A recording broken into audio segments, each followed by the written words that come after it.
Hey, good evening. How's it? Just back from chemo. So that was my decision when I woke up this morning. Wow, what a 48 hours. It has been a mind fuck of note. So basically, I went to go and get my results, and the doctor, there's one doctor that goes there that her and I don't gel. We just, our personalities just clash all the time. I was looking at her and she's telling me the results. The first thing she says that I've got a new lump on my lung. And I'm like, spun me out. Like out of all the things I anticipated to be said, I never thought there would be a new lung. And my body just told me, no, you're feeling amazing. It's working. And anyway, I had a panic attack. And I said to the girl, I'm not hearing anything you say. I'm going outside. I'm going to ground myself. I'm going to just get through my panic attack. And then I'm going to come back and we go through the details again. And she said, no, because she has to leave. So I said, great. I'll get another doctor to speak to me. So anyway, I go back. Turns out I don't have a new fucking thing on my lung. So I was right. I was so right to question her. Anyway, I don't know. I've been around long enough to know when somebody gives me lip service. And I think and most people have experienced that, they understand what I mean. When you're just looking at somebody and in the back of your head, you're saying, fuck, this person's talking bullshit. And I had that and I held on to it and I was like, no, just because a doctor went and studied doesn't mean they fucking know everything. So I went back, obviously, as if anybody watched the video yesterday, no, I had a dilemma whether I wanted to do the chemo or not. But with the information I had by last night, I then decided. So I did speak to an alternative doctor, although he practiced alternative medicine. He is his doctorate is in cancer. So So I I had a few tequilas yesterday, I won't lie. And I top and dialed him last night. And anyway, I sent him the report and he went through some of the stuff for me and he just reminded me about one thing. He said that the chemotherapy that I'm doing is a compounded treatment, which means that these last two cycles, which equates to 4 chemo days, is going to be the most impactful. Because in my mind, I was calculating 2 millimeters reduction, which is not really a lot, although it is 30% reduced. And actually, the doctors just wanted to see me stable. They weren't even worried about seeing um, a improvement. They just wanted to say stable, chemo's working.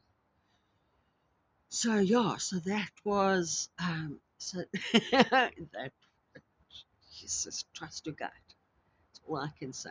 I trusted myself. So I went for chemo today. Look, I know my body, and I've been saying to you that every time.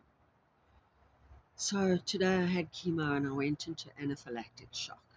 Oh, it was not nice. I started scratching my inside of my hand was itchy. So I thought, ooh, money's coming. The old wives' tale. Money's coming in if your hand is itchy.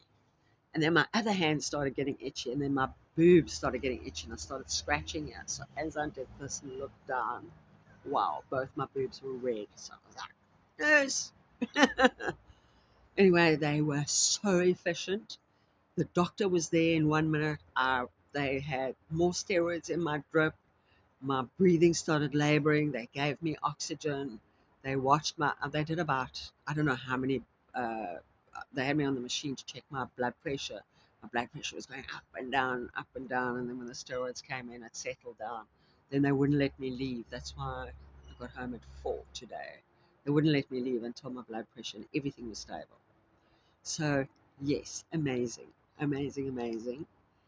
And yeah, that's why I'm in my gown today. That was scary.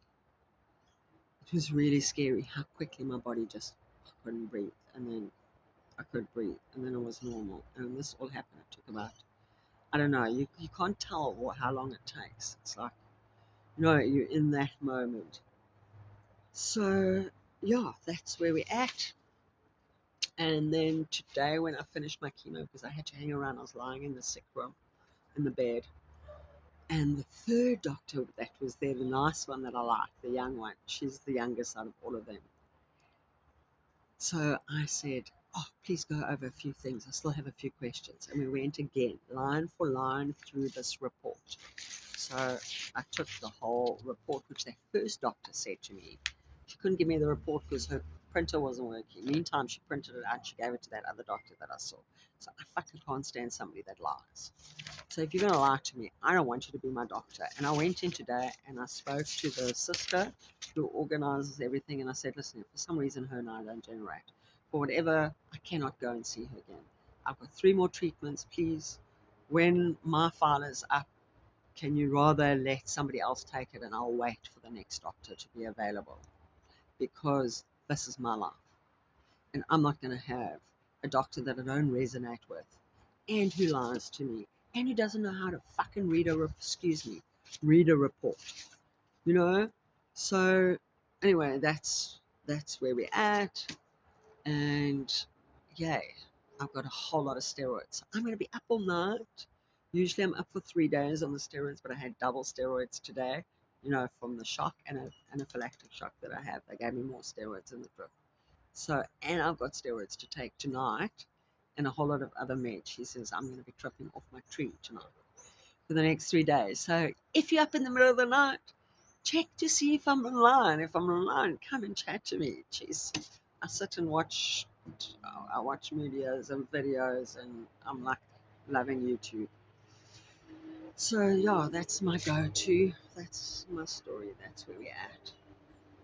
It's a very long message today, but I have lots to say. So for those who are, took the time out to see the update, thank you so much. And yeah, look how good I look. Oh, the last thing before I leave, there was like a sign for me today at the hospital. Everybody that came into the hospital was either rolled in, they were either in their bed doing chemo, or they came in with wheelchairs. Everybody was weak and vomiting, and they've only done 4 to 5 chemos. I did my 13th one today. I still have it in me. I still have it in me. Yes, I do. Yes, you do, Amanda. Still have enough strength. Does take its toll. But if I look at them, I'm winning this race. Uh-huh, uh-huh, uh-huh, uh-huh. Thank you guys so much. Thank you.